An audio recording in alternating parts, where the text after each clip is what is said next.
dar nici frumos. Nu merg seara cu trăsura, dar mai simt în piept arsura dor-ului verdor de ochii tăi.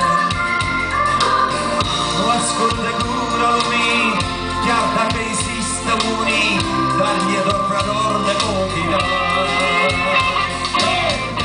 Din prea mult sau prea puțin, aș mai vrea un strop de vin și o ceașcă de cafea, ori mai bună, ori mai rea. Și apoi ce-o mai fi, o mai vedea.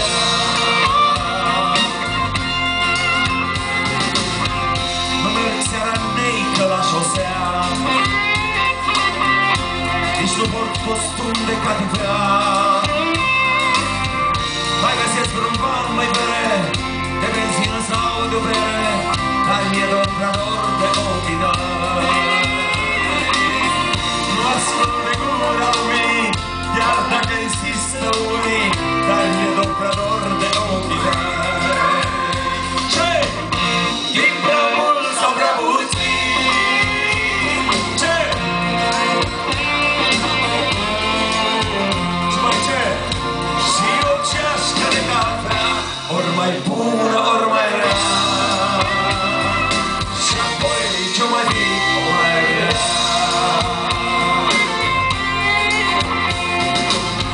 Dacă am pe frunte semnul meu și dacă mai cred în Dumnezeu, e pentru că în fața morții sau a vieții sau a sorții mi se face dor de ochii tăi. Nu ascult de gura lumii, chiar dacă insistă unii, dar mi-e dor prea dor de ochii tăi. Hai, să gura! Ce? Din prea mult sau prea puțin? Aș mai vrea o strop de vin. Hei! Și o ceașcă de cafea, ori mai bună, ori mai rea. Și apoi ce-o mai fi, o mai vedea. Din prea mult sau prea puțin? Ce? Din prea mult sau prea puțin?